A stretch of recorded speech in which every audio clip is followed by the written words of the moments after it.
Pessoal, nós estávamos falando sobre a mediação. Na aula passada, nós paramos na parte do manejo de conflitos, né? Então, eu vou voltar um pouquinho dentro da questão do manejo de conflitos.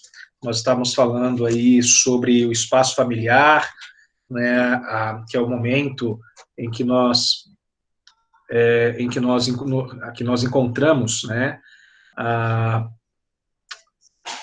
o nosso primeiro contato com o conflito, com os problemas, eles ocorrem dentro do ambiente familiar, né? Na verdade, o ambiente familiar ele é total para nós. É o ambiente familiar que nos permite o primeiro contato social, é o ambiente familiar que nos permite a primeira felicidade, a primeira desilusão. É dentro do ambiente familiar que nós temos as nossas principais emoções, né, ao longo da nossa vida. E, obviamente, vida em conjunto, vida em sociedade, vida em família, todo mundo deve ter um irmão, quem não tem irmão não sabe o que é isso, mas se tiver 2 filhos depois vai conseguir compreender. É dentro da família também que nós temos muitos dos problemas, é dentro da família que nós temos uma série de conflitos. Os irmãos pequenos, o conflito vem pelo brinquedo, pela atenção da mãe, atenção do pai, né? Você sempre tem a questão do bode expiatório, né? Sempre aquele é o irmão que é o culpado, você nunca é o culpado, né? Você sempre vai virar e falar assim, é o fulano quem fez, é o Beltrano quem fez. Então, nós temos essa situação dentro da família, né, que nos auxilia a criar métodos até de solução de conflito. Lembrando, né, vou dar os parabéns aí, ontem, né, no domingo foi o Dia das Mães, embora o Dia das Mães seja todos os dias, né, mas a gente comemora aí o Dia das Mães no segundo domingo de maio, e ficou esses parabéns para vocês, tá bom? Vamos dar continuidade, eu estou esperando um pouquinho para ver se entra mais alguém, e depois começar a dar aula e parar toda hora para poder liberar, é meio complicadinho.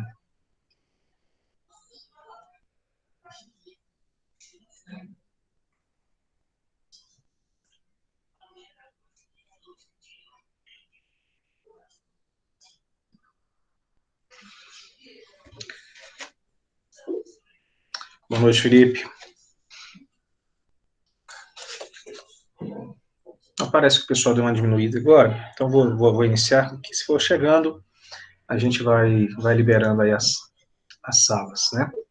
Aí, só foi falar, chegou mais um. Edmarques chegou. Ah, Tupi que atrasou, né? Boa desculpa, Pedrão. Boa desculpa aí. Logo vocês vão ter essa desculpa de novo, preocupa não.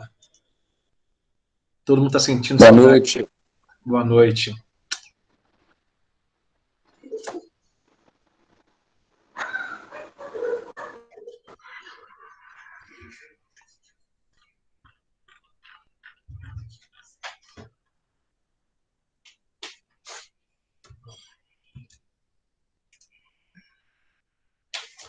Então, como nós estávamos falando aí, né, foi nessa parte que nós paramos na aula da semana passada, né, dentro do convívio familiar, dentro do ambiente familiar que a gente tem, né, inclusive no material está escrito aí a questão do bode expiatório, né, sempre você vai ter, não, fulano de tal é o culpado, foi fulano que começou, né, você sempre cria isso e tem aquela figura, né, do Estado juiz, que é a figura da mãe, né, que é a figura que dá sentença, que é a figura que executa a norma e não permite nenhum tipo de recurso, né. Mas ali você consegue perceber a forma já de solução de conflito. Os pais pegam a criança, mandam abraçar, vão brincar e resolve a situação, mandam fazer o quê? Fazer um acordo e apaziguar. E ali dá para a gente compreender que o diálogo, né, o diálogo é o elemento essencial para a vida social e, obviamente, para a mediação, ela é essencial. Nós temos conflitos aí entre irmãos, entre casais, entre pais e filhos, nós temos conflitos em decorrência de ciclo da vida, né? Tem algumas características que os idosos vão ter mais, que os jovens terão mais. Então, cada momento da nossa vida, ela vai aparecer algum tipo de problema. No momento da união, né, você é solteiro, vai passar, teve uma vida, uma vida em comunhão com outra pessoa, extremamente complexo, é muito diferente do relacionamento, do namoro. Viver com uma pessoa não é namorar, né, é uma situação bem peculiar. A partir do momento que vai nascer os filhos, você tem ali o conflito como criar os filhos, como educá-los, como instruí-los, né? Você vem a fase de envelhecimento, a aceitação, você tem os conflitos internos, você tem, então, né, você tem ciúmes, você tem as preferências, você tem, quando vem os filhos, a disputa dos afetos, a adolescência, querer se apresentar, querer ser notado, né, você tem algumas privações que são apresentadas ao longo da vida.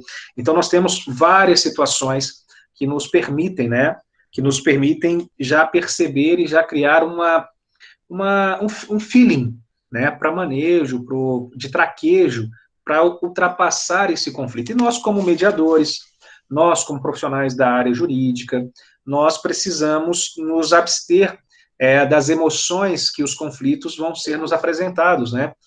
Nós temos que nos abster dessas situações alheias, né, dos problemas, dos conflitos, dos terceiros a quem nós iremos mediar, para que nós não sejamos influenciados, né? Então, dentro do contexto da família, da vida social familiar, nós criamos os primeiros modelos, né, as repetições de modelos, nós somos, querendo ou não, nós somos frutos do meio em que vivemos. Isso não significa que nós devemos ser como o meio em que vivemos, mas nós trazemos para nossas vidas muito do meio em que nós estamos inseridos, né? Algumas pessoas vão fazer as suas adaptações, vão fazer as suas melhoras, outras pessoas vão ser a cópia integral e até mesmo piorada do meio que ele está vivenciando, né?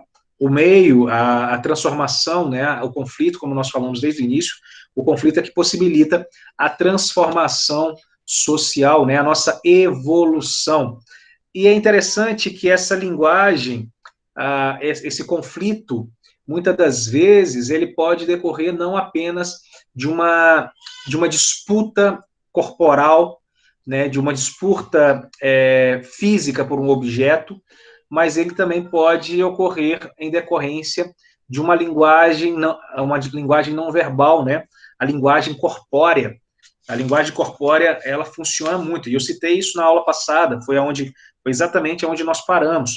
Eu citei, inclusive, se eu não estou enganado, o meu problema, né, com as minhas manhãs, né, que normalmente eu acordo mal-humorado, e citei a situação, inclusive, do meu filho, da diferença dos meus filhos, um bem-humorado e outro mal-humorado igual eu, né? Então, assim, nós temos essa situação da expressão verbal, da expressão não verbal, as expressões faciais, a postura, né, aquela pessoa fechada, a pessoa já aberta, quando você vai conversar com uma pessoa, se ela está com os braços cruzados, né, a não ser que ela esteja com frio, mas se ela está com braços cruzados, ela tende a estar numa posição de defensiva.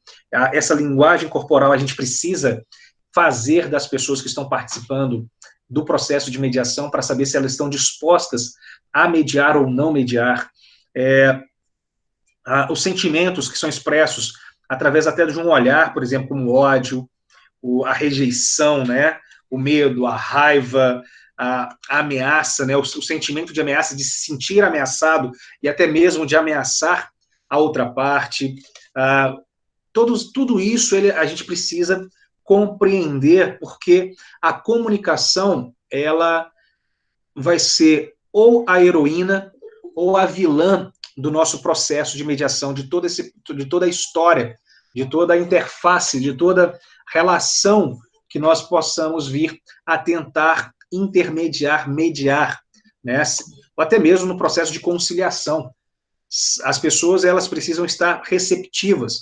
Às vezes, uma má impressão do indivíduo pode fechar portas, né? Você tem aí exemplos para vocês conviveram um pouquinho, né? Vocês vão voltar a conviver em breve, né? Nós voltaremos a conviver em breve, mas nós temos a identificação, né, de pessoas que nem sempre a gente vai conseguir compreender, e aquela primeira impressão, você pode achar que a pessoa é uma pessoa fechada, que é uma pessoa metida, uma pessoa snob, e na hora que você vai conhecer a pessoa, você percebe que ela não é dessa forma. Então, nós temos algumas situações, nas condições mais íntimas, né, nos padrões competitivos, nos maiores padrões competitivos, são estimulados pela cultura a gente desenvolver, né, nós reagirmos a algumas condutas, e essas condutas, elas podem dificultar, por exemplo, a condição de ouvir, de ser ouvido, né, nem sempre concordar ou sempre discordar do ponto de vista da outra parte, né, nós temos percepções preconceituosas de uma pessoa sobre uma situação, sobre valores, né, ou sobre o que pode vir a visualizar, a vivenciar, ou a vir a dizer. Então, nós temos algumas situações, e vou fazer paradoxo, e a gente quebra esses preconceitos, né, me permitam fazer um paralelo, a gente quebra esses preconceitos dia após dia. Eu tive a felicidade, né, a Priscila mencionou com vocês falaram que já, eu tive a felicidade de encontrar uma moça, uma travesti, que deu uma palestra para os meninos do terceiro período. E, assim, a palestra foi fabulosa. Inclusive, a Priscila nós estamos negociando com essa moça para fazer uma nova palestra, e aí agora aberta para toda a rede Doctum, não só para a minha aula, obviamente. Deve acontecer provavelmente no dia 25 às 17 horas. É um horário anterior, né, uma hora antes da aula, para permitir que todo mundo possa assistir, sem prejudicar a aula, né? Então, assim, a palestra da Camila foi fabulosa, e eu cito essa palestra porque ela serviu como mecanismo de quebra, né, vou usar essa expressão, quebra de preconceito meu, então, né, que são preconceitos, conceitos pré-formados, né, que eu tinha a respeito dos travestis, né, a situação, ela fez uma posição bem legal e serviu para alguns alunos que tinham uma visão bem fechada, né, não no sentido de você, às vezes, aceitar, mas sim de vir a respeitar, né, e ver como igual. Acho interessante esse processo de evolução, e através do diálogo, através da conversa, que a gente consegue quebrar, né, dirimir, mitigar, eliminar essas percepções preconceituosas que nós temos, que infelizmente é algo fruto da vida social, né, por uma formação, seja ela qual for, e normalmente a gente cria esses elementos, né, que possam gerar entraves. E isso na vida social, na vida profissional e social, a gente precisa conseguir contornar, né? Você pode até não aceitar, você pode até não concordar, mas você tem que respeitar e trabalhar para que essa sua não afinidade, ela não seja expressa através do seu olhar, através da sua expressão facial, né? Porque verbalizar, às vezes você não verbaliza, mas a sua expressão facial, o seu posicionamento corporal pode dizer muito, e a pessoa, se ela souber fazer uma leitura, ela vai entender que você está tendo algum tipo de aversão, que você está demonstrando algum tipo de sentimento que não é bom. E se você tiver numa mesa de mediação, isso pode ser prejudicial, isso pode impedir com que você venha a desenvolver, né, o seu projeto de mediação, que é o que tem como objetivo a construção de um canal e, como um resultado possível, a celebração de um acordo.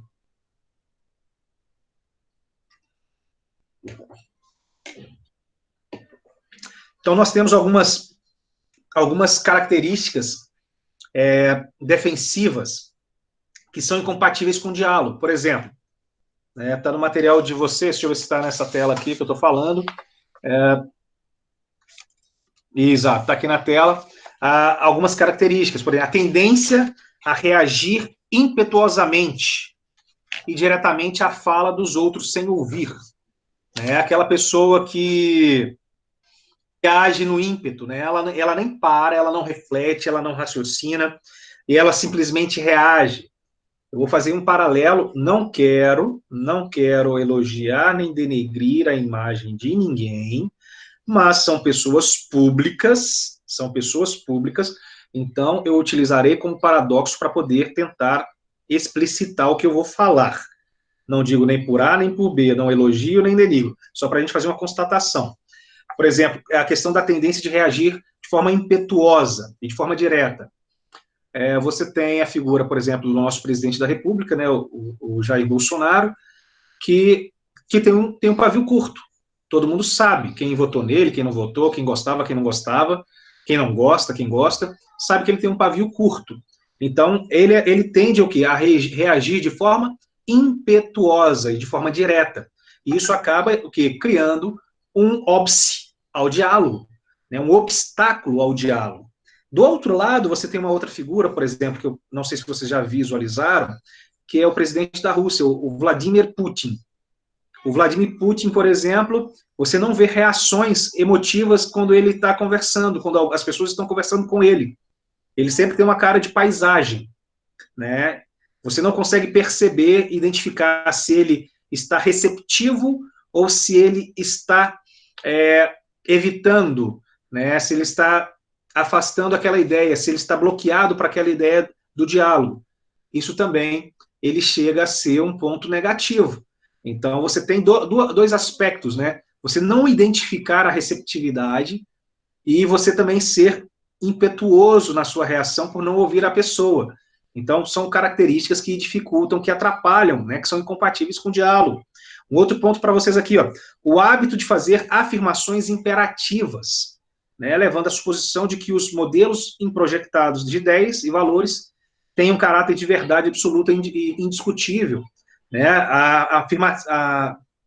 As afirmações imperativas, o que? A imposição, você querer impor a sua ideia, né? Impor o seu ideal, impor, né, o seu modo de visão, o seu modo de percepção daquela situação, problema.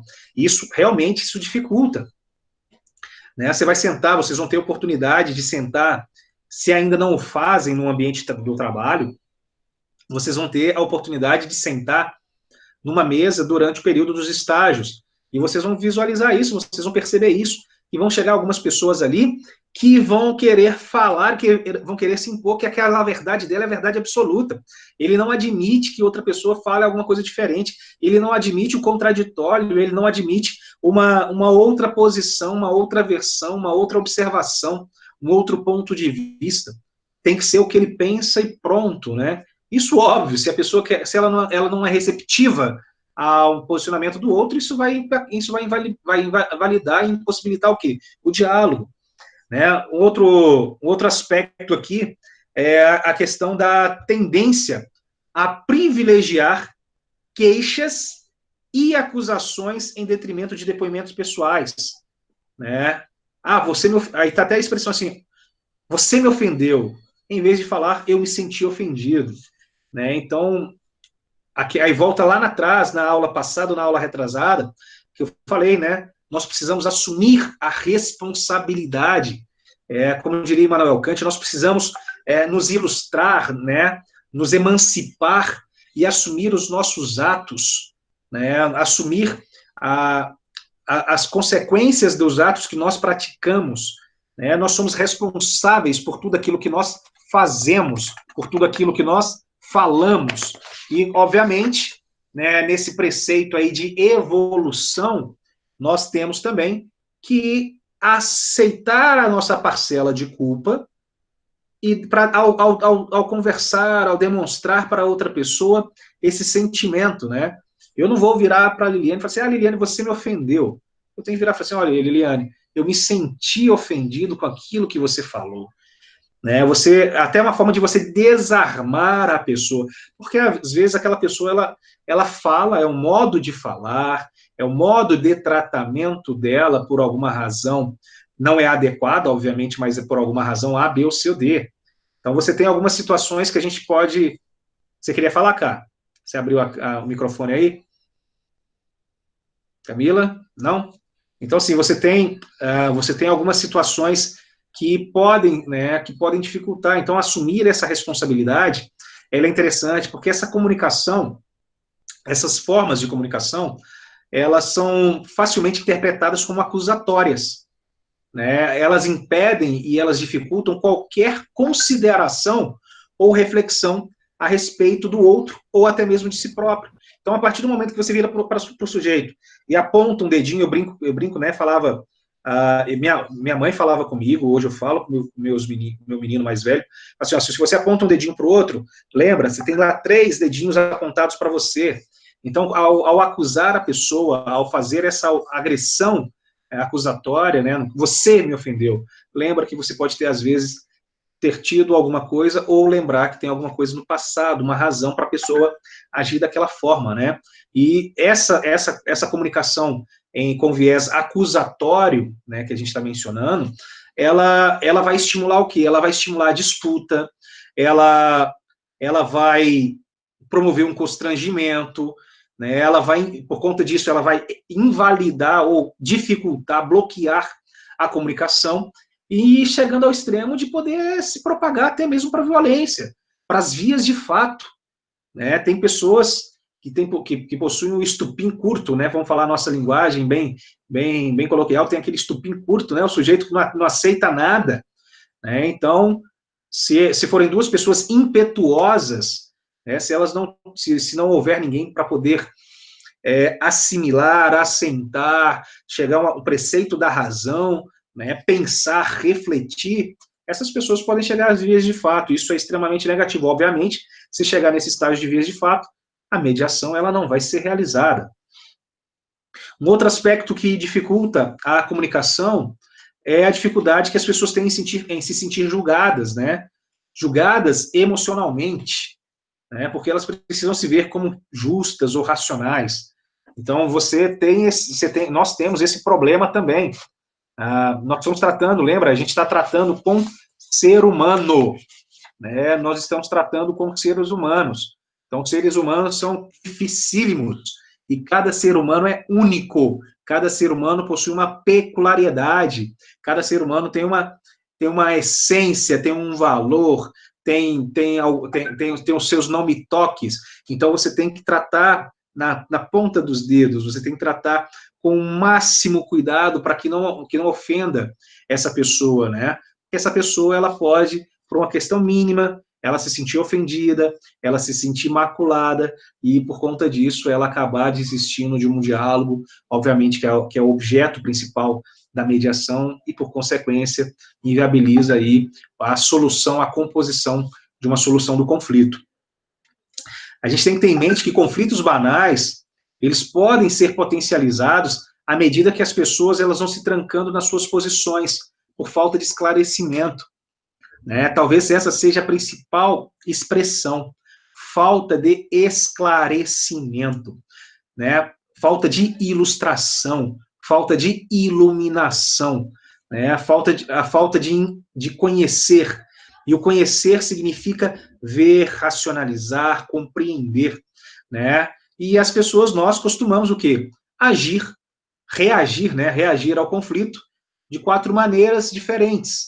A gente pode evitar o conflito, nós podemos usar a força para combater esse conflito, ou seja, a violência, normalmente, a força imperativa, né? A impulsiva, a fala mais eloquente. Nós podemos buscar recursos numa autoridade superior. A criança sempre faz isso, né? Mãe, fulano me bateu, né? Ele sempre vai buscar recurso, auxílio, né? Liga para a polícia, chama o advogado, vou processar, né? A gente sempre reage, você vai buscar alguém superior, alguma condição que possa ter um poder maior para poder imperar, para poder coagir a outra pessoa, ou nós podemos também apelar para a mútua colaboração. E talvez essa busca pela mútua colaboração seja o ponto mais complexo, seja o ponto mais difícil para o ser humano perceber. A grande maioria das pessoas, elas vão ficar evitar o problema, né? Então, se você tem um conflito, se você tem uma situação, problema, boa parte da população vai evitá-la. Você não vai desejar se aproximar, né, para não se prejudicar ou para não se estressar. Enquanto eu conseguir contornar, né, enquanto eu conseguir me desviar desse problema, eu vou evitando. Isso é a boa parte. E aí nós sabemos que sempre que você evita o problema, na verdade você não soluciona o problema, você aumenta o problema. Enfrentar o problema é a melhor solução. E, obviamente, esse enfrentamento ao problema é um enfrentamento racional. É um enfrentamento onde você vai analisar, né, a situação que você se insere, você vai perceber as possibilidades, antever as consequências e propor as soluções para aquele problema. Normalmente, você faz isso através do diálogo. Algumas outras situações com ações propositivas, mas normalmente é o diálogo que vai poder solucionar. Então, evitar o problema não é positivo. Marido e mulher brigaram, em vez de sair, vai dormir na sala, senta lá, conversa, resolve o problema, ainda que depois você durma com o nariz virado para o outro, mas você resolveu o problema, você não deixou para depois, porque senão isso vira uma bola de neve, por exemplo. O uso da força, isso aí não precisa nem discorrer mais sobre, né? A partir do momento que a pessoa faz uso da força física, né, principalmente, ele parte para a agressão, que ele parte para a violência, ele perde a razão. Né? Nós, operadores do direito, nós temos uma força maior, que é isso aqui, uma caneta. A ponta da caneta que é a nossa força. Né? A ponta da caneta, ou os nossos dedos, porque agora a gente utiliza muito o computador para poder fazer dentro do processo eletrônico. Mas, assim, é a ponta da caneta, é os dedinhos, né? É o nosso intelecto, a nossa razão. A nossa força está aqui, dentro do nosso intelecto. A força física ela é importante, sim, mas não para resolver problemas. Né? Então, a partir do momento que se usa a força, nós temos essa situação. E aí eu estou falando muito da força física, mas serve também a força o quê? A força da coação psicológica, a força da coação verbal, isso também tira a razão. Quer ver um exemplo oportuno? Por exemplo, quando nós pegamos a questão da Lei Maria da Penha. Né? Na Lei Maria da Penha, você tem o uso da força, né, psicológica, que é a coação psicológica, você tem o uso da força verbal, que são as ameaças, as ofensas verbais. Né? Então, sim, é para a gente perceber que a força não significa apenas os músculos, mas também a intensidade da reação que nós temos. Buscar recurso na autoridade superior, não tem muito o que falar, e muita colaboração também. Então, ao evitar esse conflito, né, o sujeito ele procura se esquivar de qualquer ação. Ele nunca aborda o problema diretamente, né, o que não significa que o sentimento de frustração, raiva, medo ou desejo de vingança não permaneçam ativos em sua mente. Por isso, né, voltando, né, a gente fala, vamos resolver o problema, tá? E esse sujeito, por exemplo, ele pode criar a esperança de que o conflito ele vai se resolver por si mesmo, ou ele vai desaparecer. E não é isso que vai acontecer, meus amigos. Não é. Né? Nós sabemos que não é. Há algumas situações que as pessoas podem ignorar, quando for de menor intensidade, né? O probleminha for ínfimo. E se a outra pessoa também ela souber ultrapassar esse conflito. Agora, se forem duas pessoas, se a outra pessoa for ignorante, desculpa, ela não vai aceitar, ela não vai sobrepassar, ela não vai ultrapassar esse problema, e esse problema vai ficar e vai aumentar. É comum também demonstrar o descontamento com atitudes e expressões de quem está emburrado, retirar da relação qualquer expressão de afeto positivo, né, que é a distância, que é o gelo, né, vou esfriar a relação, vou me afastar, vou deixar de responder, né, e quando reage, usa a força. A retaliação, ela é feita por meio de ameaças, né? E essas ameaças buscam o quê? Buscam atemorizar a outra parte, né? Atemorizar a outra parte para quê? Para essas discussões infindáveis, né? Para humilhações, para violência física propriamente dita. Então, assim, vamos tomar cuidado. Tenho certeza absoluta que nenhum de vocês, senhores e senhoritas, tem esse problema. Todos vocês resolvem os problemas com racionalidade, resolvem os problemas olho no olho, né, de forma imediata, não postergam, não deixam. Ah, mas Cristiano, você está falando para resolver no momento certo, lá na hora. Não, opa, nós temos que utilizar da razão. Às vezes, se você percebe que a outra pessoa, ela está no ímpeto, ela está extremamente nervosa, ela está fora da razão, é de bom tom, obviamente, que você vai fazer o quê? Você vai dar um tempo para ela, você vai deixar ela dar uma esfriada na cabeça, né? Você não vai reagir de forma imediata, né? Só se resolve no diálogo quem se garante no soco. Quem falou isso? Deixa eu ver aqui. Só se resolve no diálogo quem não se garante no soco, né, Gabriel? Ah, sei. Aham. Normalmente é diferente, viu? Só vai pro soco quem não tem diálogo. Entendeu? Exatamente. Às vezes a vontade é de jogar um tijolo, às vezes a vontade é de agredir a pessoa. Quem não teve o sentimento aí de vontade de matar o outro, isso é um sentimento natural do ser humano. Vou eliminar aquele sujeito. Todo mundo já teve isso. Todo mundo já pensou. Sim. Nossa senhora, matar aquele indivíduo. Já falou, já pensou. Isso não significa que você é uma pessoa má, né? Você é uma pessoa como qualquer outra, né? Então, o ser humano ele precisa saber disso, ele precisa se identificar, né? Ele precisa se conhecer, o autoconhecimento, por isso eu gosto da filosofia por conta disso. O autoconhecimento, né, ele é extremamente importante. Você tem que saber até onde vai o seu limite. Todos nós somos, me permita fazer esse paralelo, todos nós somos homicidas potenciais. Todos nós somos homicidas potenciais.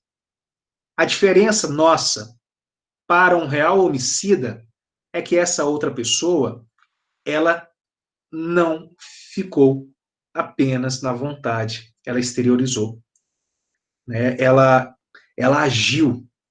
90% da população já pensou uma vez matar alguém, mas isso não significa que ela vá fazer ou que ela tenha vontade de fazê-lo. Ela só pensou, nossa, se essa pessoa sumisse, às vezes ela fala assim, não vão matar, fala assim, nossa, sumir, essa pessoa tem que sumir do mundo. É a mesma coisa, se ela vai sumir do mundo, você vai exterminar ela. É algo muito próximo, tá? Vão dar avançada dentro do nosso contexto. Opa, peraí, deixa eu ver aqui. Que eu acabei de falar, tá aí também, ó. Ao evitar o conflito, o sujeito ofendido procura ser esquivado de qualquer ação, nunca aborda o problema diretamente. Esse sujeito pode criar esperança que o conflito se resolva por si mesmo ou desapareça. Quando se reage usando a força, a retaliação é feita por meio de ameaças, que visam atemorizar a outra parte de discussões infindáveis e humilhações ou de violência. E aí vem a questão dos métodos tradicionais e os métodos alternativos. Né? Então, nós temos aqui um método tradicional, que é o julgamento. Óbvio, julgamento. Vou processar. Vou processar o... Quem que falou? Vou processar o Gabriel, que me agrediu. O Gabriel não gosta de conversar, o Gabriel me deu um soco, o Gabriel me agrediu. Espera aí, eu vou levar ao juízo, houve um enquadramento no tipo penal, né, lesão corporal, e aí quem vai decidir esse problema é o juiz. E é interessante destacar, eu gosto de fazer esse posicionamento, né, que não é porque o juiz decidiu que a coisa vai se resolver. O juiz ele vai julgar. É o método mais tradicional, né, o método tradicional de solução do conflito para o brasileiro. Ele busca o poder judiciário quem decide. Ele decide de forma fundamentada, baseado nos fatos, baseado na legislação, no direito, e aí ele prolata uma sentença, ele fixa, né, uma decisão numa sentença, essa sentença ela vincula as partes daquele processo. É um método, por óbvio, adversarial, né, as pessoas são adversárias, uma parte ganha, outra parte perde, ambas perdem, dificilmente você vai ter ambas ganhando. O grande problema aí está no fato das pessoas não criarem um diálogo. Você tem uma decisão do Estado, né, quase que próximo a um árbitro. Eu poderia até fazer essa analogia. O juiz é quase um árbitro. O juiz ele decide, né, só que sem a participação das pessoas. E ao decidir sem a participação das pessoas, os envolvidos no litígio, eles podem não concordar com aquela decisão, e a situação pode se agravar. Exemplos nós não perdemos, nós temos aos montes. Olha, quantos são as pessoas que, ao divorciarem, o marido ou a esposa, não concordando com o divórcio, vai lá e mata o ex-companheiro ou a ex-companheira, para que ela não tenha uma vida livre. Antes de acontecer o divórcio, tinha que ter tentado o quê? O diálogo. É óbvio que nós temos situações em que as pessoas podem ser problemáticas, que as pessoas elas possam ser doentes, e aí o diálogo ela não vai acontecer. Sim, de fato, isso pode acontecer.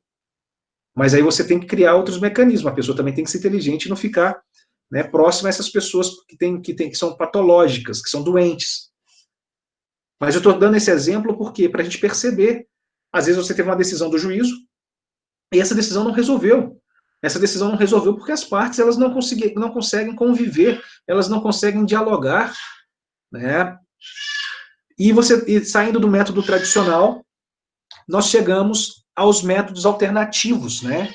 Ou MESC, métodos extrajudiciais de solução de conflito.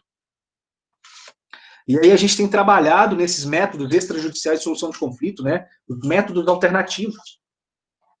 Né? Nós temos 4 métodos, nós já discutimos 3 deles, né? Falta só um ponto, que se eu não me engano é a arbitragem, que a gente vai ver aqui. Nós temos o primeiro ponto que a gente já falou, foi objeto da nossa prova, e vai vir para a próxima prova de novo, porque a matéria é cumulativa, eu não tenho como separar a matéria, eu não vou conseguir trabalhar um pedacinho, ela é cumulativa, eu posso até dar mais atenção para a matéria que a gente começou a tratar a partir de agora, que foi a mediação, mas eu vou ter que tratar, querendo ou não, da conciliação, eu vou ter que tratar da negociação, né? Então a negociação é o meio de solução de conflito em que as pessoas vão conversar, elas encontram um acordo sem necessidade da participação de uma terceira pessoa, como ocorre na mediação, que é o que a gente está tratando. A negociação é um procedimento muito comum na vida, né, pois ela contempla desde o simples discussão sobre onde fazer uma festa, até que tipo de investimento os sócios de uma empresa irão aplicar o seu dinheiro. Então, a negociação ela está aí inserida em todos os contextos da nossa vida. A negociação ela pode ser informal, ou seja, as pessoas podem conversar e chegar a um acordo, e não assinar qualquer documento, pode ser vinculado apenas nas vontades dos sujeitos, nas deliberações orais dos sujeitos, ou ela também pode ser um ato formal, né, com a celebração de um contrato, e por conta disso, caso esse contrato seja descumprido, você pode buscar o Poder Judiciário para o cumprimento dessa obrigação, para o cumprimento desse acordo. Os conflitos, né? O conflito mais adequado para essas negociações são aqueles que as pessoas possuem condições de dialogar, isso a gente já discutiu de forma incessante, sem intervenção de um terceiro para facilitar esse diálogo, mas sabendo que pode existir a figura do terceiro para ser o canal de comunicação. Deve-se considerar que o mais importante em uma negociação é uma conversa franca, a boa-fé das partes, e isso tiver acontecido, de acordo com, né, for cumprido, vai gerar uma facilidade, vai gerar uma valorização. Isso aí a gente já compreendeu, como diria meu avô, né? Vale o fio do bigode, né? Vale a palavra do sujeito.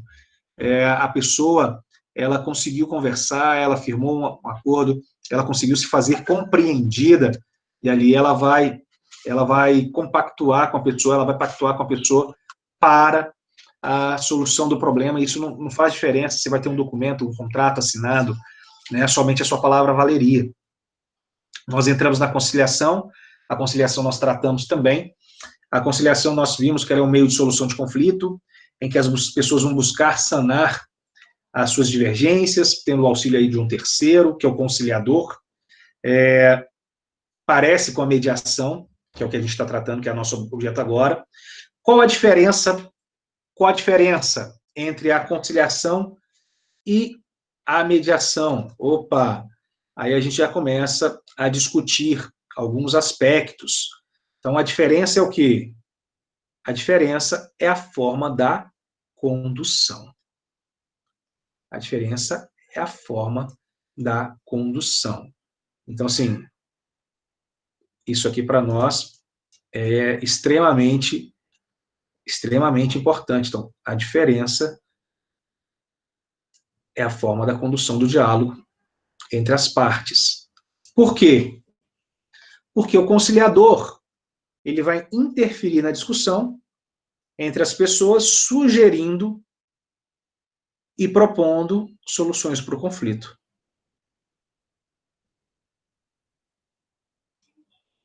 Né? Já na mediação, não tem essa interferência.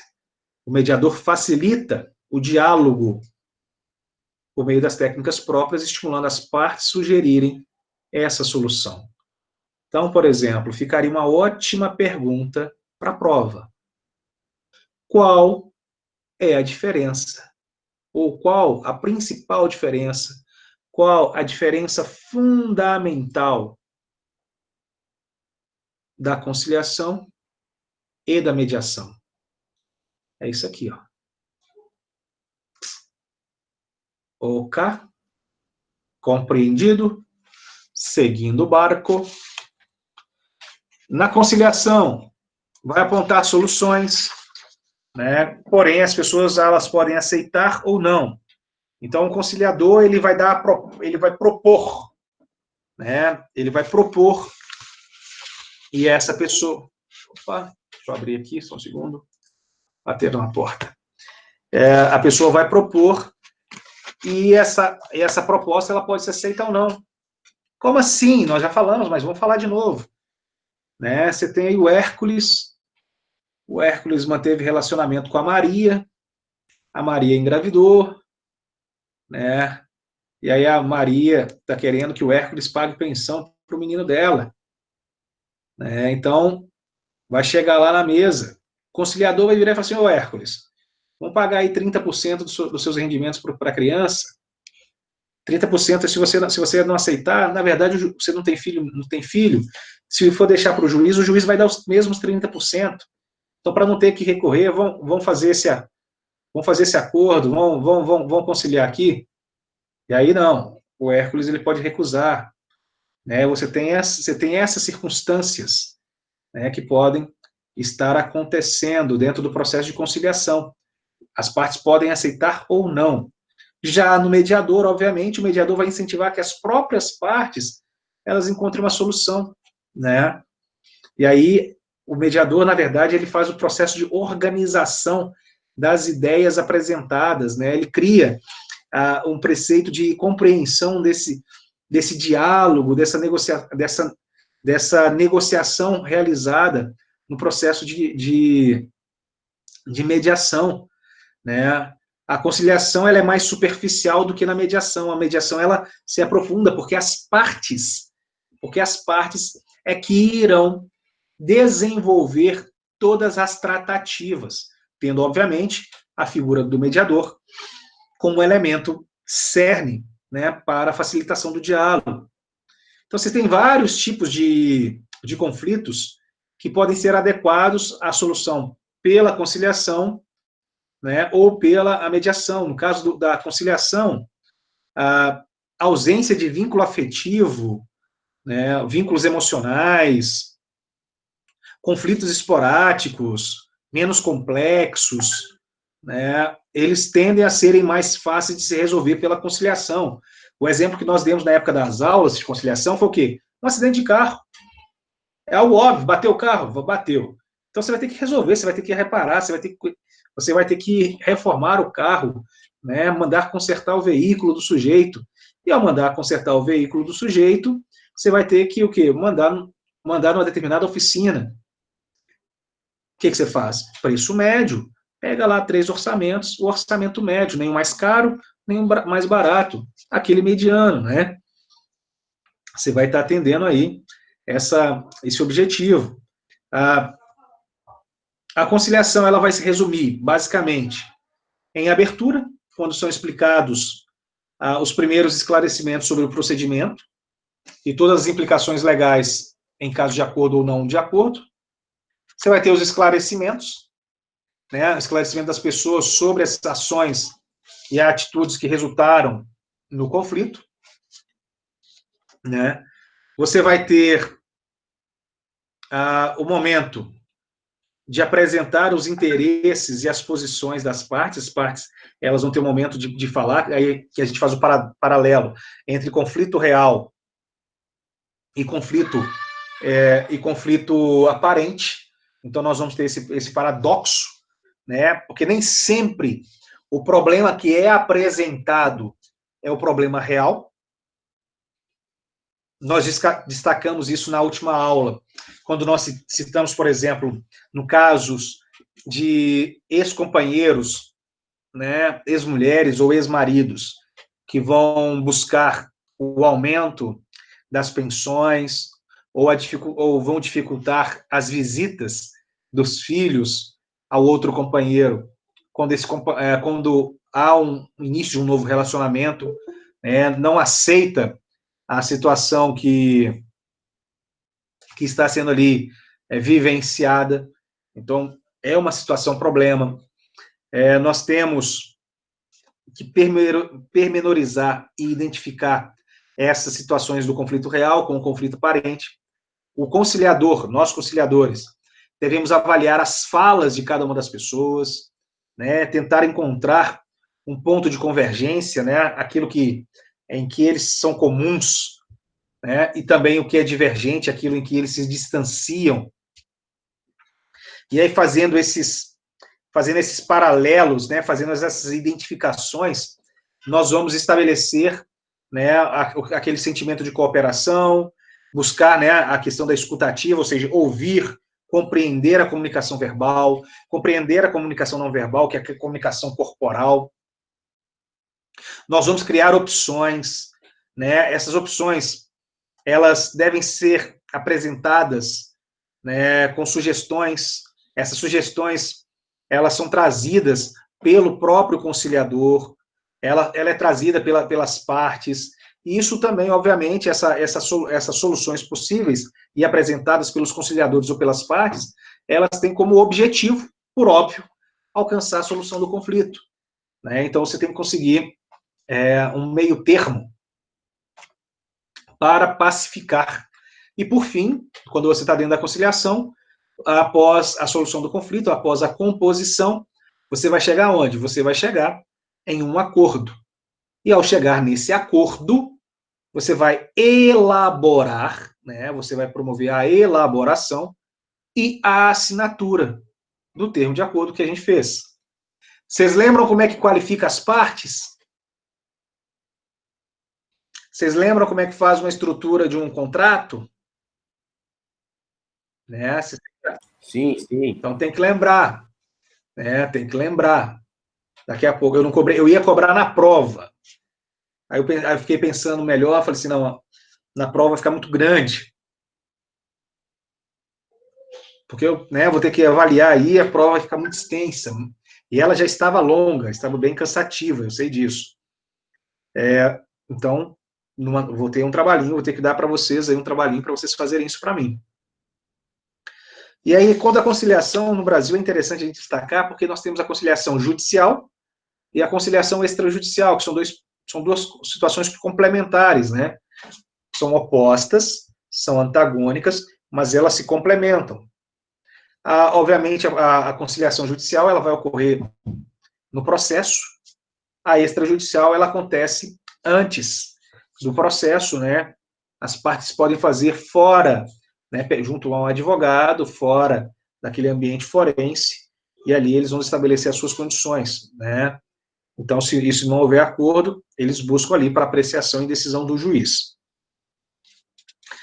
Nós mencionamos, quando a gente começou a falar isso, que haveriam quatro métodos.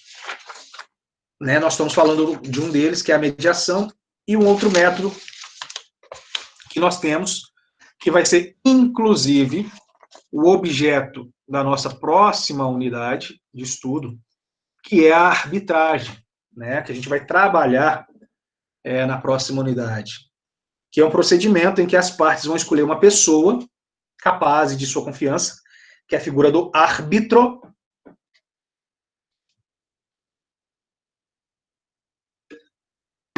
e é esse árbitro que vai solucionar o conflito, né? Diferentemente do que acontece na mediação, na conciliação e na negociação, as partes aqui não vão possuir o poder de decisão. É o árbitro quem vai decidir a questão, né? Só que abre-se a possibilidade, por óbvio, a possibilidade de uma conciliação antes dessa decisão do árbitro. A arbitragem, ela se aproxima muito da tutela jurisdicional, né, da tutela do Estado, né, da figura da sentença. Né? Você tem uma pessoa isenta de confiança, que não, pode ser o juiz, ou pode ser uma câmara de arbitragem, né, um conselho de arbitragem, ou até mesmo um advogado, um perito, alguém, né, de confiança das partes. E essa pessoa ela vai analisar a documentação, ela abre a possibilidade para que as partes elas componham, para que as partes elas cheguem a um processo de negociação, transação, né? As partes vão transacionar, e ao transacionar, se não for possível o acordo, né, a transação, o acordo das partes, os indivíduos, eles irão deixar a crivo do árbitro para o árbitro decidir, né? E aí essa arbitragem, esse processo de arbitragem, ele já é todo um processo formal. Essa arbitragem, ele é todo um processo formal. Ele é bem diferente do processo de negociação, do processo de conciliação, do processo de mediação. Né? Você tem regras processuais legais que estabelecem, né, os requisitos para que a arbitragem ela venha a ter validade. Caso essas regras, por exemplo, elas sejam descumpridas, o processo ele vai se tornar nulo. O conteúdo da decisão do árbitro, ele não pode ser questionado perante o Poder Judiciário, né? Ou seja, não pode recorrer, você não pode recorrer ali, a não ser, né, a não ser que haja uma nulidade. Então, se houver vício, aí nesse caso, a lei ela vai prever que, né, a possibilidade, né, de um recurso.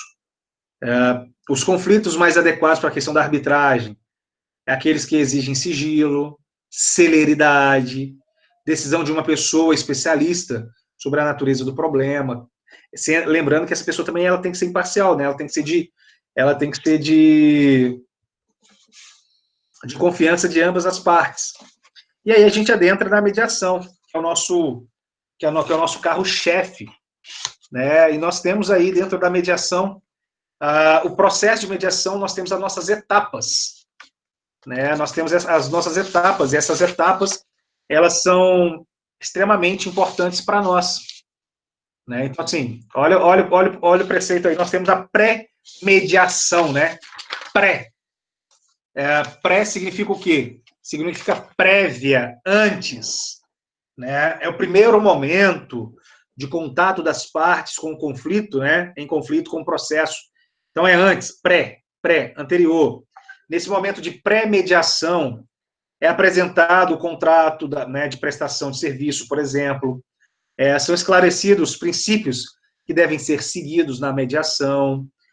São estabelecidos os requisitos, né, as vontades das partes, destacar que as partes, né, elas devem manter um espírito mútuo, né, de respeito, de interesse na solução do conflito, né, para que haja possibilidade do bom andamento desse processo de mediação. Então, nessa fase de pré-mediação, eu diria que seria o momento que as pessoas elas vão se ajeitar, elas vão se conhecer. Óbvio que quem vai promover, quem tem o papel protagonista nessa pré-mediação, é a figura do mediador, né? O mediador que vai estar apresentando as suas condições de trabalho, a forma, o que é a mediação, como que ela se desenvolve. Após isso, passa-se a abertura, né? E aí, após a abertura, com a abertura, passa-se a fornecer maiores esclarecimentos sobre o processo. Qual o processo? O processo que está sendo mediado. Como proceder, quanto tempo que vai ficar ali, como que vai dar os procedimentos, como é que você vai se esclarecer as anotações, né? Quem que vai fazer, quem que vai tomar nota.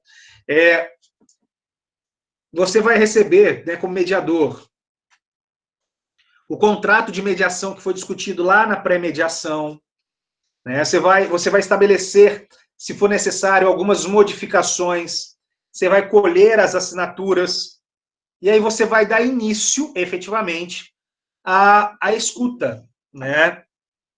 A parte da interpretação através da oitiva das partes. Você vai ter que ter uma atenção maior, você vai ter que ter um cuidado maior nesse momento, a partir desse momento, para poder ouvir as pessoas, para tentar compreender exatamente o que elas estão querendo, o que elas estão desejando. Saber ouvir e saber entender e interpretar as pessoas é necessário para você poder criar estratégias e opções de solução do problema, de solução do conflito. Então, essa atenção, né, essa acuidade auditiva, ela é importante para perceber o tipo de conflito, né, a intensidade, a real característica desse conflito, e assim você, de repente, tendo identificado esses problemas, essas celeumas, essas situações singulares aí da relação, aí você abre a possibilidade do quê? Para uma melhora no caminho, né, do diálogo, no caminho da comunicação entre as partes. E aí você passa para o terceiro estágio, né, que ao ouvir, você vai passar para o processo de investigação, né? Você está ouvindo as partes falarem, se queixando, né? E aí você vai investigar. Você vai promover o quê? A formulação de perguntas abertas, né? Você vai estimular as pessoas à discussão mais profunda. Você vai possibilitar às partes, por exemplo, o conhecimento da complexidade das relações. Você vai ter que fazer a pessoa pensar. Eu vou chegar aqui, vou pegar, tá lá o Rian Lucas, e aí eu vou ter que fazer o Rian Lucas pensar, né? Falar assim, ô Rian, você e o Gabriel Vaz, você e o Gabriel Vaz estão em discussão, mas por quê? O que leva? Para que leva? O que ganha? O que perde? Qual a importância de se continuar nessa situação de litígio, de não pacificar? O que lhe impede de atingir um preceito de maturidade? Qual que é o seu obstáculo? Qual que é o seu óbice? Você vai tentar fazer as pessoas ali, ô Gabriel, por que você não quer dialogar com o Ian? O que ele está impedindo? Qual que é o problema? Qual que é a gravidade desse problema? Você não consegue ultrapassar. Por que você não consegue ultrapassar esse problema? Por que você não consegue pacificar? Então, você vai levar a pessoa a um processo de reflexão, né? Obviamente, você vai utilizar de técnicas para fazer com que as pessoas cheguem a um processo de autorreflexão, né? E tendo esse processo de autorreflexão, essas pessoas, elas, né, poderão o quê? Elas poderão perceber, né, ter uma percepção dos interesses, das posições de cada, né, das outras partes, elas vão poder avaliar os pontos divergentes, os pontos convergentes, né, entre eles, e de repente aquilo ali você resolve. Olha como é que a coisa ela é até simples, por assim dizer. Você vai conversar. E aí você, obviamente, você vai lá tomar nota. Está tomando nota. Está anotando, está anotando, está anotando. E a partir das anotações feitas pelo mediador, são organizados alguns pontos específicos. Né? Vai se elaborar uma agenda. Essa agenda são passos, são ações propositivas que você deve cumprir, né? Que são condições para se implementar dentro dessa relação. Você estabelece quais são os pontos que serão discutidos, as soluções futuras, o que você estabelece toda essa condição. Você tem que estabelecer. Depois disso, você cria pontos principais, né? Você determina os pontos principais dos conflitos discutidos, e aí você começa a criação das opções para a solução do problema, para a solução do litígio. E nesse momento aqui, você tem que ter, de certa forma, criatividade, você tem que ter sensibilidade, né? E você tem que ter uma disposição de todos, você tem que fazer com que todas as pessoas estejam interessadas em pactuar, em compor, em buscar a solução daquele litígio, né? Então você tem que ter esse ponto, essa condição em mente, tá? Você tem que ter essa condição em mente, que é necessário que haja um preceito de pactuação, né? Para que as pessoas tenham essa possibilidade de composição futura, né? Então você busca aqui de forma direta pelas opções mais adequadas para a solução.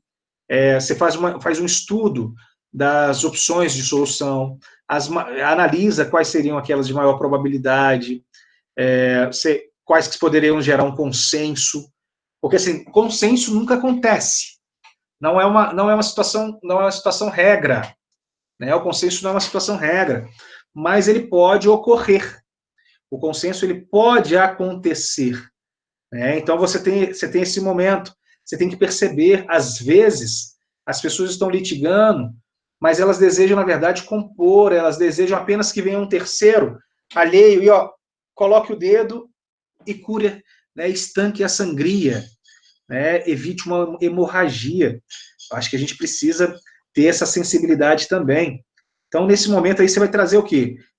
Todas as possibilidades, as possíveis ideias, todas as possibilidades, e, obviamente, essas ideias, essas possibilidades, para que as pessoas, elas reflitam, né? Até porque não existe uma decisão para elas se basearem. Depois que você faz essa apresentação,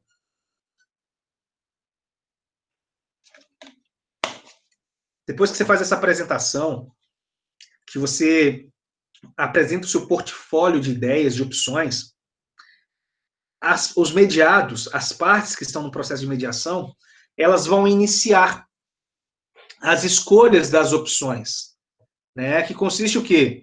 No auxílio né, que oferece o mediador, que o mediador está auxiliando para a escolha das partes. O mediador ele vai tentar apresentar para as partes possibilidades e fazer com que as partes elas cheguem sozinhas. Quem define, na verdade, são as partes. Que as partes cheguem a uma opção, a uma melhor opção, a uma melhor formatação para a solução do conflito, ok? Para a solução desse conflito. Obviamente, o mediador ele vai se utilizar, ele vai fazer uso, né, de critérios objetivos para facilitar a compreensão das partes. O sétimo ponto que está aí, ó. Cristiano. Oi. Se uma das partes pedir a opinião do mediador, ele pode dar ou de jeito nenhum? Pode. Porque, na verdade, Kézia, o mediador, ele não pode tentar favorecer uma parte em detrimento da outra. Só que ele pode promover a compreensão, o mediador, ele leva. Então, por exemplo, você vai fazer uma pergunta. Se você me perguntar, devo fazer ou não devo fazer? Devo aceitar ou não devo aceitar?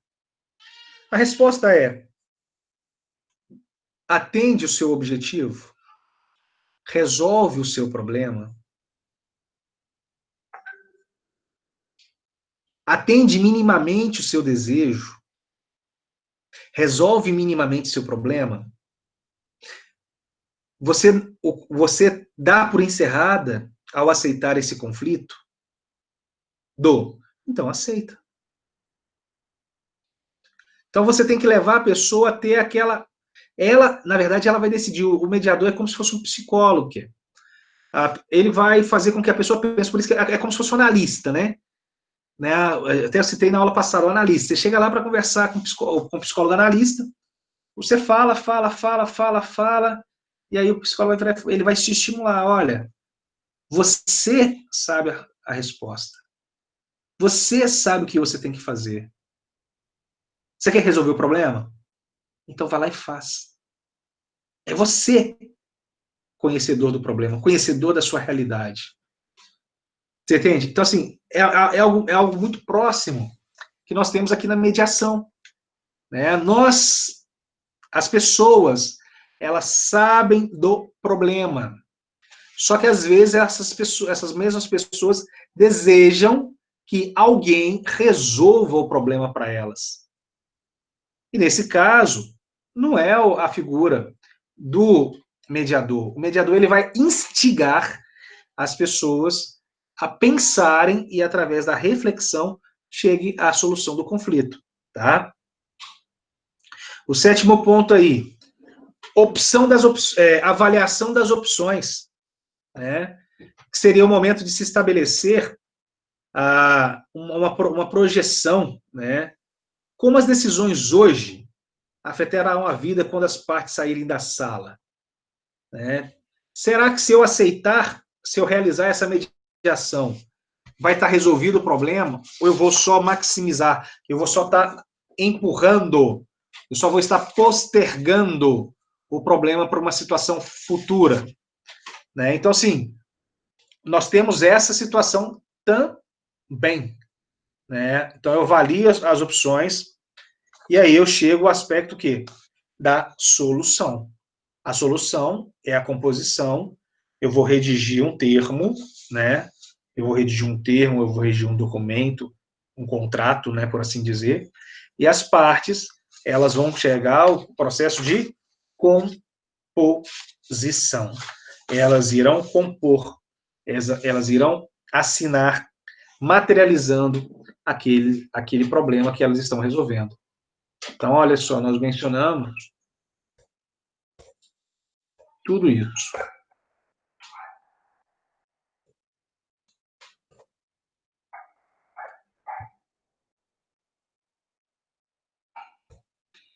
Técnicas usadas no processo de mediação. Olha as técnicas aí, né? Fácil falar, fácil criar teorias, fácil prospectar possíveis soluções, mas nem sempre a implementação pode ser dessa forma. Então, falar de técnicas ela é interessante, porque elas nos permitem pensar no meio a ser adotado para a solução do problema. Então, ao iniciar a sessão de mediação, né, você, enquanto mediador, você deve perguntar o nome das pessoas, óbvio. Né, você vai perguntar o nome das pessoas. Esse processo de empatia, de identificação, você vai tentar buscar, você vai buscar saber como que as pessoas, elas desejam ser chamadas. Mas como assim? Como é que as pessoas desejam ser chamadas? De repente é o nome social dela. Né? E com isso você vai valorizar essa pessoa, você vai fazer ela se sentir mais à vontade, mais confortável, né? Ainda mais se for pessoa que não segue o padrão binário, né? Que seria masculino, feminino, homem, mulher. Né? Então, assim, se a pessoa ela tiver uma prospecção, né? Vamos falar assim, distinta, de vida diferente, se você, dependendo da forma como você fala, ela pode se sentir ofendida. Então, chegou na sua empresa, né, um transexual, um travesti, exemplo, né? Tô pegando assim, que lembrei da palestra da moça, e aí essa pessoa vai ser atendida, você vai tratar ela como uma mulher. Ah, mas o nome da carteira dela é João, mas você vira para ela e fala assim, como é que você vai ver, você vê que ela está vestida como mulher. Para que você vai chegar lá e vai gritar João? Você procura as pessoas, fala assim, olha, ô fulano, ah tá. Você vai ver quem que é fulano. Ah, sou eu. Aqui, como é que você se prefere ser chamada? Eu chamo pelo seu nome de registro ou você tem um outro nome? Olha como é que você já facilitou ao chegar nessa pessoa e perguntar para ela como ela prefere ser chamada. Você a identificou, você viu, você sabe que o nome dela é João. Ah, não, eu prefiro ser chamada de Lana, né? Joana. Então, Joana fulana de tal. Vai entrar os dois. Resolvido o problema. A pessoa ela chega lá à vontade, ela chega sem nenhuma resistência. Diferente você dar um grito lá, ô João. A pessoa ela vai chegar, né, um tanto quanto comedida, retraída, né, e até mesmo, às vezes, aversa àquele diálogo, à projeção de um diálogo. Essa opção não é muito boa, não, né? Eu não vi. O que você queria perguntar, Kézia? Eu estou vendo agora a sua pergunta. Você já perguntou para mim antes? Não, é sobre a arbitragem e a mediação. Aí eu falei que a mediação, então, seria melhor que a arbitragem, né? Depende para a situação problema. Nós vamos discutir a arbitragem a partir não da próxima aula, mas depois, a seguir, a próxima unidade. Dentro da situação problema da arbitragem, vai ter algumas situações que vai ser melhor do que a mediação. Mas, em regra, para possibilitar as pessoas conversarem, dialogarem, é o ideal, tá? As pessoas dialogarem é o ideal. As pessoas chegarem à solução do conflito é o ideal. O mediador, ele deve perguntar a quem deseja falar primeiro. Ele deve destinar a cada palavra, a cada pessoa, o mesmo tempo de palavra. As pessoas devem sentir essa responsabilidade, né, a responsabilidade do mediador em coordenar, em ser isento, em equilibrar a relação, sem privilegiar ninguém. Isso tudo tem que ser buscado, isso tudo tem que ser estimulado, desenvolvido pela figura do mediador, né? As pessoas devem perceber essa responsabilidade no processo e que terão sempre o mesmo tratamento. Isso é extremamente importante. Quando você percebe que uma pessoa está te tratando de forma diferente, você já se sente bloqueada, incapaz de se sentir satisfeita ou de compreender que a justiça foi feita, né? Então, você tem alguns paralelos, alguns paradoxos. Aí você tem como primeiro tipo, primeira técnica, né? Falei, e chego na primeira técnica. A primeira técnica apresentada aí é a escutativa. Essa escutativa, ela visa facilitar a comunicação entre as partes, e os mediadores, eles devem, para isso, fazer o quê? Conversar pacientemente com as pessoas envolvidas no conflito. Utilizar de uma linguagem simples, direta. Isso é extremamente importante, né? Você tratar, obviamente, as pessoas de forma adequada, de forma educada, conversar pausadamente, numa forma de compreensão, num volume aceitável. Diferente da sala de aula. Na sala de aula a gente fala mais alto mesmo, para chamar atenção, né? Então, na mediação, não. Na mediação, você traz a pessoa, você coloca todo mundo de tranquilo, todo mundo relax, né? Você tenta fazer com que as pessoas se sintam acolhidas, né? É a linguagem. Nem todo mundo conhece a linguagem técnica, então você vai utilizar uma linguagem simples. Às vezes você repete 1, 2 vezes a mesma coisa, né? Sinônimos, você vai apresentar sinônimos, se a pessoa não sabe, não conseguir identificar, você vai falar de sinônimos.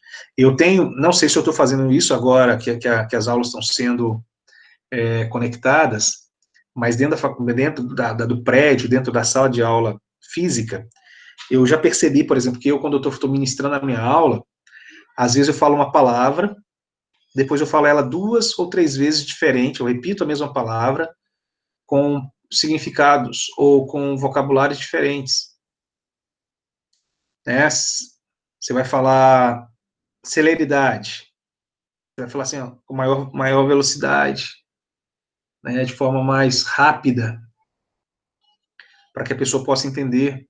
A intenção é essa, né, para que o seu processo ele possa correr mais rápido, ele possa ser solucionado mais rápido. Você não vai falar celeridade. Nem todo mundo sabe o que é ser célere, né? Então, se você perceber que as pessoas têm um grau de instrução razoável, você vai falar celeridade, uma linguagem simples, né, direta, olho no olho, franca, você não vai criar subterfúgios, possibilidades. Você vai explicar o processo de mediação e todas as informações de forma clara e suficiente, né? Suficientemente completas, para que haja uma real compreensão do processo. Então, você vai explicar para a pessoa, você vai apresentar para a pessoa aquela situação, aquela condição, o processo de mediação, como ele se dá, quais são suas consequências, quais são seus efeitos, né? Você vai estimular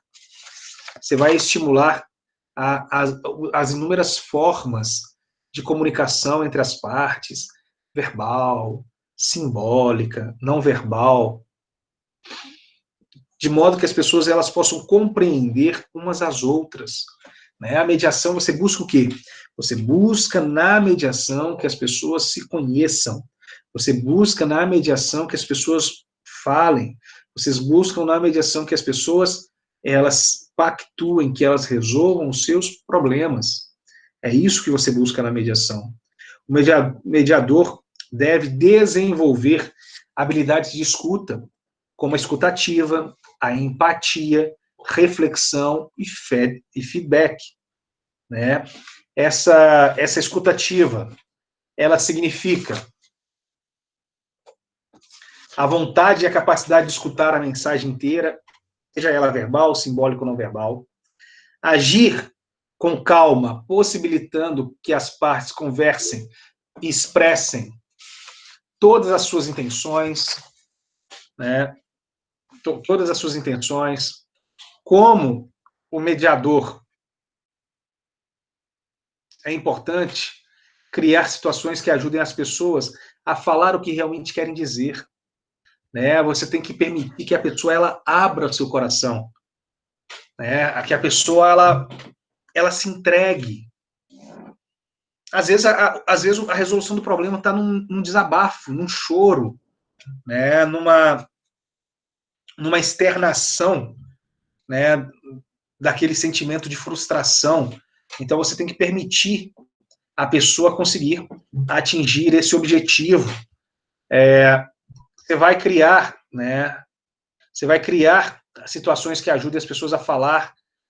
Você vai utilizar, né, aquelas perguntas abertas: como, onde, por quê, quando, né? Você vai estimular que as pessoas elas complementem, né, esses contextos. Você vai tentar gerar empatia, né? E essa empatia, ela está vinculada ao quê? A uma escuta ativa, né? Essa escuta ativa, ela requer uma certa sensibilidade, significa se colocar no papel do outro, você tentar compreender. O mediador, ele tende a fazer isso. As partes precisam fazer isso, por óbvio. Para a boa aplicação da escuta ativa, exige-se o quê?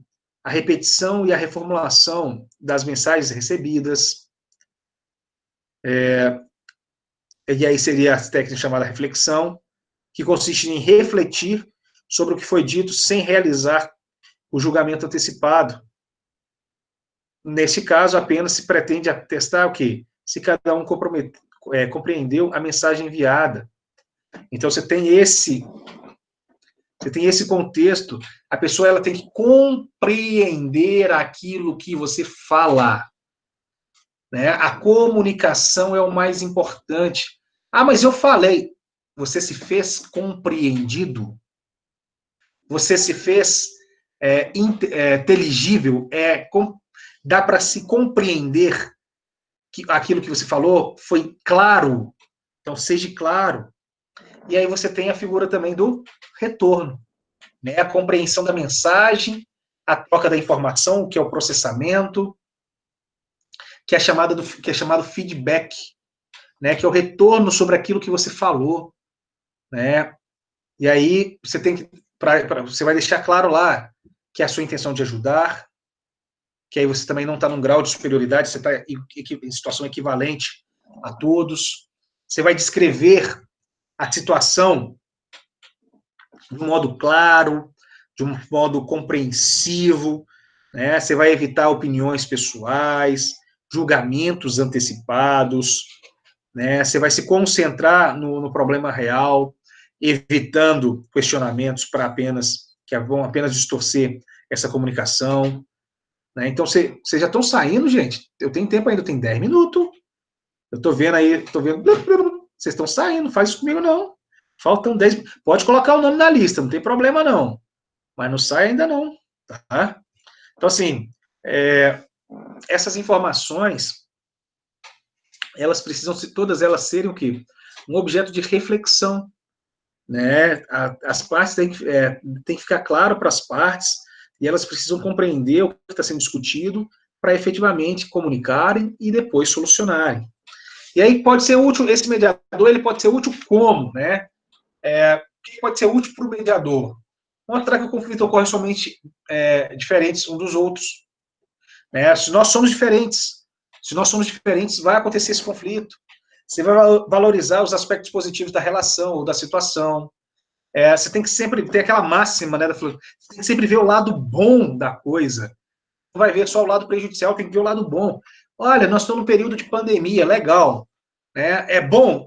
Tem um lado positivo, vamos perceber o lado positivo. Qual que é o lado positivo? O lado positivo é que nós estamos tendo tempo para nos conhecer mais. Né? Não falo conhecer uns aos outros, mas nos conhecer. Né? Você está tendo um tempo, mesmo aquelas pessoas que estão trabalhando, nos finais de semana ela não tem mais baladinha para ir. Né? Você vai conhecer o seu pai, você vai conhecer seu irmão, você vai conhecer seu esposo, sua esposa. Né? De repente você vai saber que seu esposo é pessoa legal. Né? Você não precisa ir para o bar para encontrar pessoas legais, você tem uma dentro de casa. Né? Você tem esse processo para poder, a gente precisa ver o lado bom da coisa. Né? Você tem que lembrar que o conflito,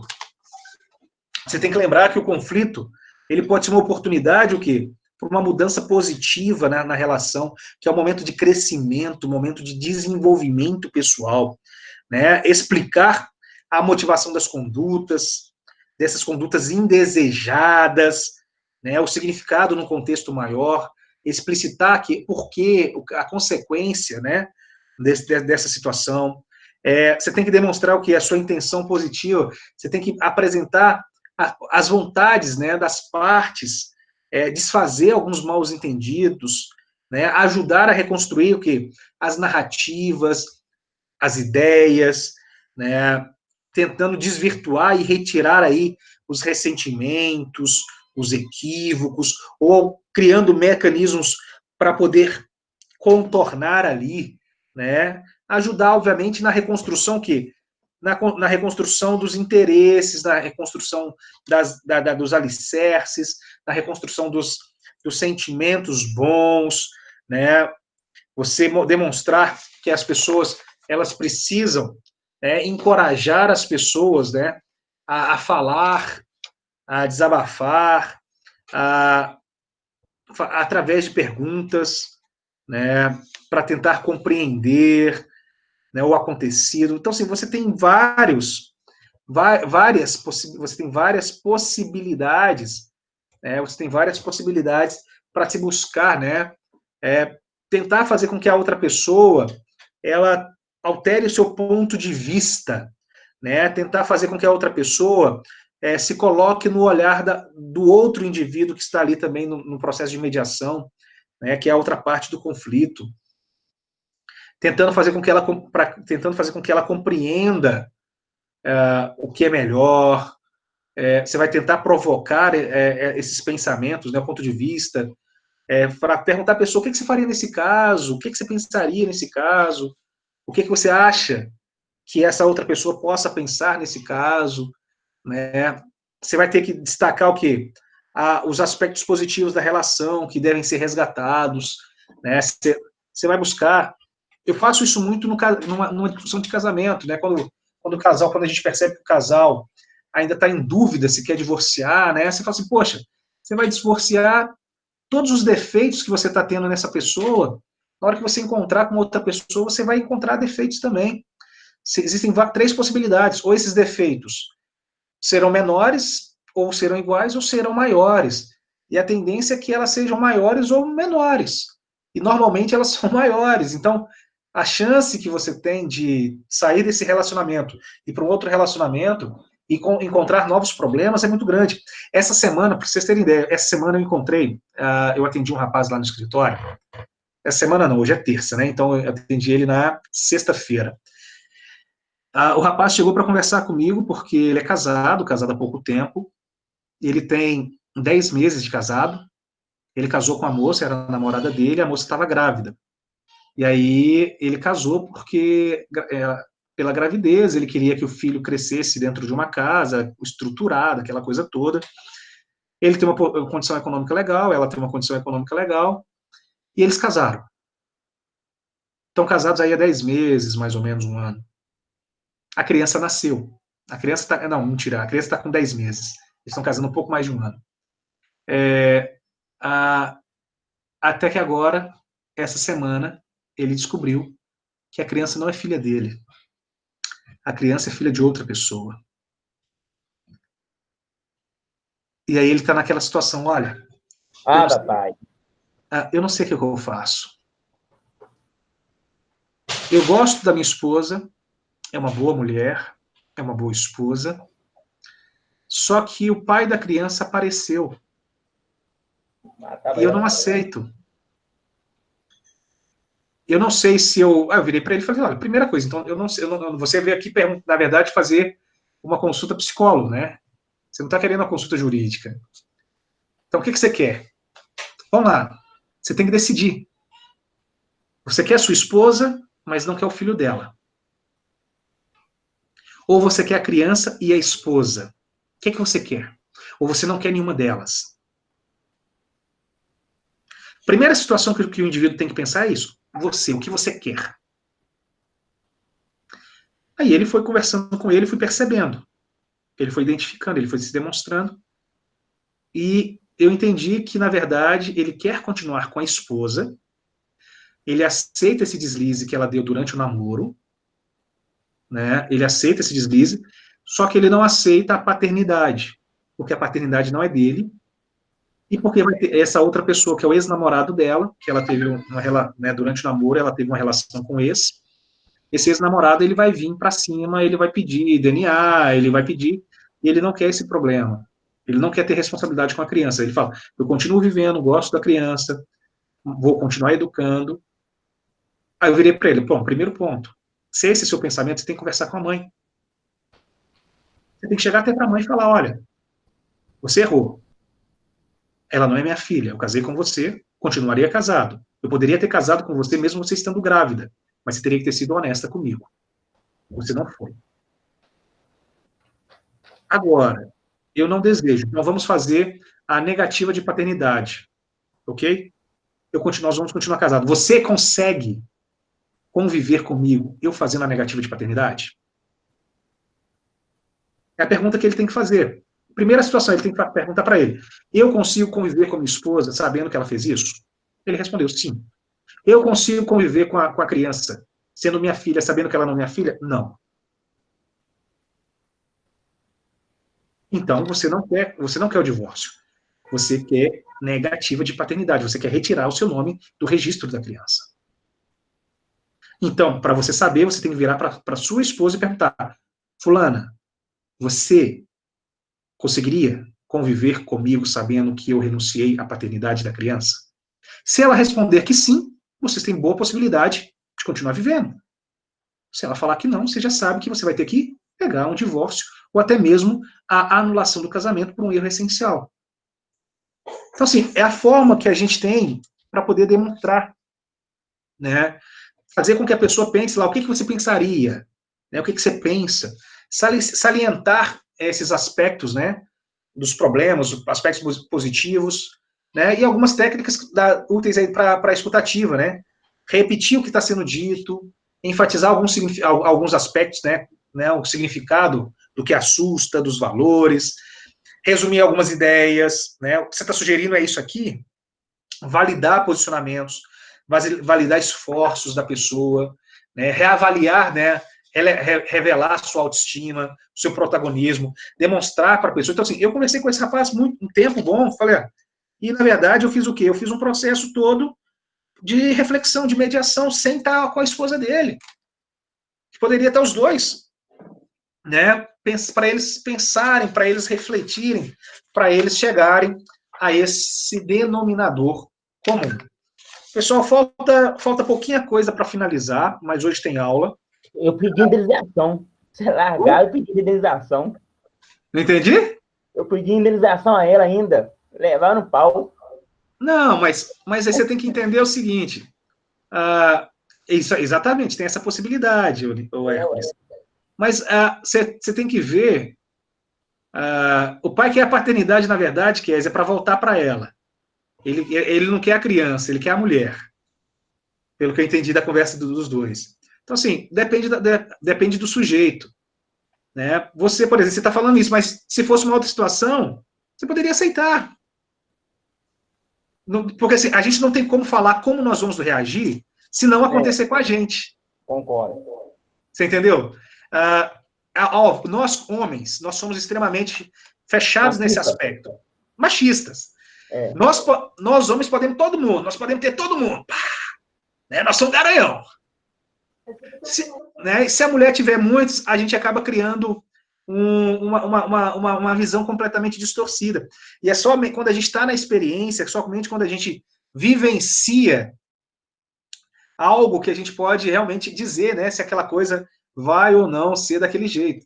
Então, assim, achei interessante esse caso desse menino, desse rapaz. Ele é novo, ele tem 23, 24 anos, né, é um cara bem estruturado, a moça também. E, assim, pelo fato de ser algo que está muito próximo, a gente vê, se ele não tivesse chegado até mim sozinho, tivesse chegado os dois, o que eu teria que ter feito é um processo de mediação. Vamos pensar, e aí? Vocês vão conseguir conviver, na verdade é essa, vocês vão conseguir conviver um com o outro? Vocês vão ter que entender. Eles poderiam sair casados ou eles poderiam sair divorciados.